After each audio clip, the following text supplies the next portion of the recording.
చాలామంది ఏం చేస్తారంటే మీరు ప్రతిసారి చెప్తూనే ఉంటారు ప్రతి వీడియోలో. ఎక్కడైనా ఒక ల్యాండ్ తీసుకుంటున్నాం, లేదా ఏదైనా తీసుకుంటున్నాం అంటే ఖచ్చితంగా మీడియేటర్ ఉండాలి. మధ్యలో పర్సన్ పెట్టుకొని తీసుకుంటేనే బ్రోకర్. Professional broker. ఆయన పెట్టుకొని తీసుకుంటేనే బావుంటది. డైరెక్ట్‌గా తీసుకోకూడదు అని చెప్పి చెప్తూ ఉంటారు. దానివల్ల చాలా ప్రాబ్లమ్స్ ఫేస్ చేయాల్సొస్తది తర్వాత ఫ్యూచర్‌లో అని చెప్తూ ఉంటారు. అదే విధంగా చూసుకున్నట్లయితే లాస్ట్ 1, 2 ఇయర్స్‌లో చాలా మంది వరకి ఇట్లా అమౌంట్ పెట్టి డైరెక్ట్‌గా అమౌంట్ పెట్టి కొన్ని ఒక 10, 15 కంపెనీలు కూడా మూసుకుపోయినాయి. కొన్ని కోట్ల రూపాయలు లాస్ అయిందని చెప్పి వేల కోట్లు. వేల కోట్ల? సో, ఇలాంటివి జరుగుతూ ఉంటాయని చెప్తారు గదా! అసలు ఏంటి? ఎందుకు అలా జరుగుతుంది? దాని నుంచి బయటికి రావాలంటే ఏం చేయాలి? అసలు ఏంటి పరిస్థితి ఏంటి సార్ అసల? నేను రియల్ ఎస్టేట్‌లో 2, 3 డైలాగ్స్ చెప్తా. హ్మ్. అంతకుముందు కూడా చెప్పుంటాం. మీకు కూడా ఒకసారి మళ్ళీ వినిపిస్తాను. చాలా సార్లు చెప్పుంటారు సార్. సో ఏంటంటే రియల్ ఎస్టేట్‌లో ఒక పెట్టుబడిదారు గాని, బయ్యర్ గాని, బిల్డర్ గాని, ఏజెంట్ గాని ఈ ఫ్యాక్టర్ ఉండాలి. ఏంటంటే పేషెన్స్ ఉండాలి. రియల్ ఎస్టేట్‌లో పెట్టుబడి పెట్టాలంటే భూమాత అంత పేషెన్స్ ఉండాలి. ఆకాశం అంత ఆశ ఉండాలి. యెస్. ఓకే. ఆశ ఎప్పుడైతే అత్యాశకెళ్తుందో చీటింగ్ మొదలవుతుంది. టూ గ్రీడ్ ఉండొచ్చు. టూ గ్రీడ్ ఉండకూడదు. ఓకే. అది ఫస్ట్. రెండోది నేనేం చెప్తాను, మీరందరూ బాగుండాలి. దానికి కారణం నేనై ఉండాలి. ఓకే. మూడోది రతన్ టాటా గారు చెప్తారు, a customer coming to our premises is not an interruption.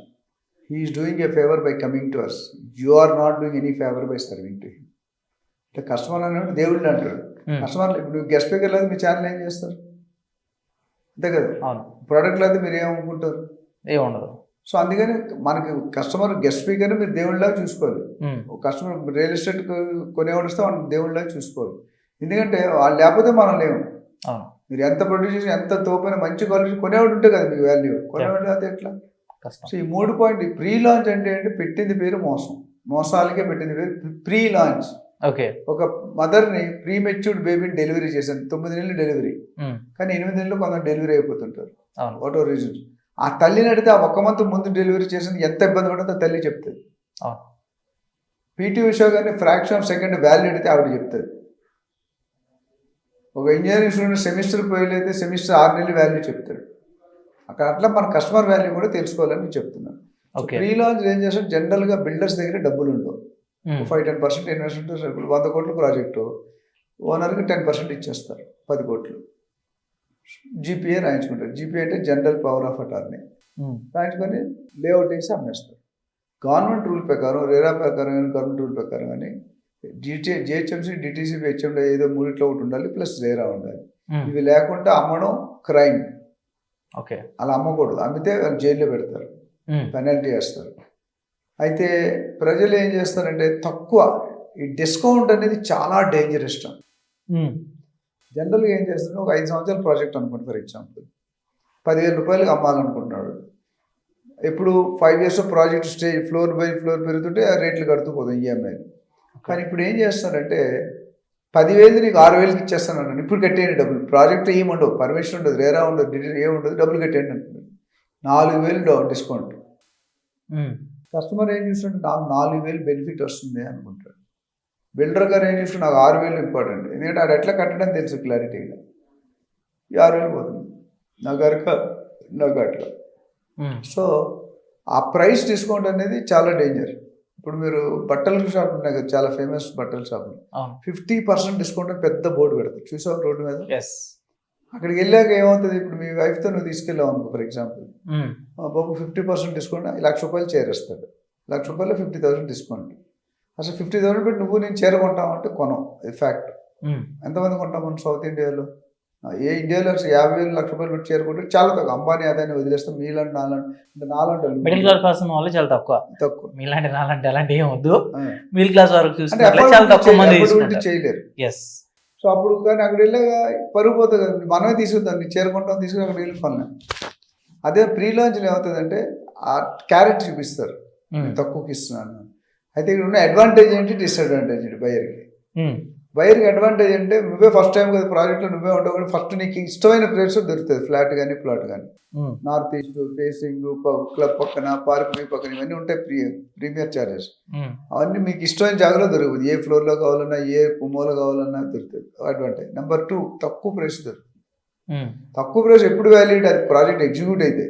Project fail అయితే తక్కువ మొత్తం పోతుంది.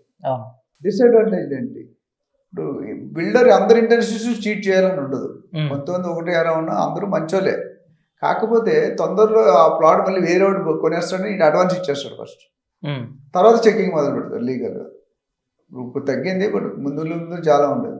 ఇప్పుడు లీగల్గా చెక్ చేసినప్పుడు పర్మిషన్ డాక్యుమెంట్స్ క్లియర్ ఉండవు.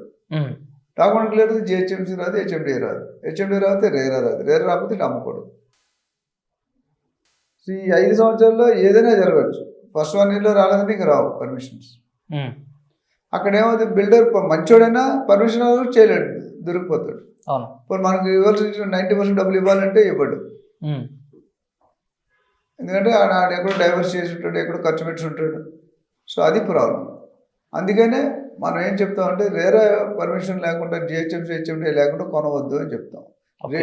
ఒక 1000 రూపాయలు గజానికి రేట్ ఎక్కువైనా ఉమ్, ప్రాజెక్ట్ పర్మిషన్స్ వచ్చాక కొనుక్కోండి. ఎందుకంటే బిల్డర్ కంప్లీట్ చేయొచ్చు, పర్మిషన్ రాకపోవచ్చు, కంప్లీట్ చేయకపోవచ్చు, వేరే ఐడియా మారచ్చు, ఫండ్స్ డైవర్ట్ చేయొచ్చు, రకరకాల ఇబ్బందులు ఉన్నాయి. ఓకే. అంటే ఫర్ సపోజ్ ఎవరైనా సరే ఇట్లా డబ్బులు పెట్టేసి బ్రోకర్ త్రూ కాకుండా డైరెక్ట్గా తీసుకున్న వాళ్ళు దాన్ని క్లియర్ చేసుకోవాలి అని అంటే, ఆ డబ్బులు రిటర్న్ తెచ్చుకోవాలంటే ఏం చేయాలి సార్? చాలా కష్టం అండి. ఎందుకంటే మీకు ఏముండదు, ఒక రెసిప్ట్ ఇస్తాడు, వైట్ పేపర్ ఫ్లోర్ ప్లాన్ ఇస్తాడు, ఉమ్, ఇచ్చి ఒక రెసిప్ట్ ఇస్తాడు. ఆ రెసిప్ట్ వ్యాలిడిటీ ఉండదు. ఉమ్, మీకు సేల్ అగ్రిమెంట్ లేకుంటే సేల్ అగ్రిమెంట్ ఇవ్వడు జనరల్గా. ఉమ్, మీకు ఇప్పుడు ఎందుకంటే సేల్ అగ్రిమెంట్ ఇవ్వాలంటే రేరా ఫార్మాట్ కావాలి. రేరా ఫార్మాట్ కంటే రేరా పర్మిషన్ ఉండాలి, real estate regulatory authority act.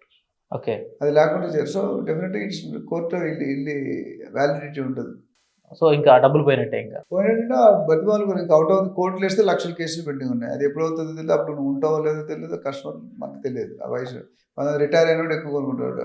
ఆయన 10-20 సంవత్సరాలు పోతుంది, తర్వాత ఏముంటుంది, కోర్టులకు వేస్తే లాగుతూనే ఉంటాడు. అవును. సో వీళ్ళు కండబలం, గుండె బలం, పోలీస్ బలం, రాజకీయం ఏదో బలం ఏదో పెట్టుకుంటే పర్లేదు. గట్టిగా అడిగిన వాడు డబ్బులు లేకపోతే కోర్టు ఏం జైల్లో పెడుతుంది, మీ డబ్బులు అయితే రావు. అంతే. నా దగ్గర లేవంటే లాస్ అయిపోయిన అంటాడు.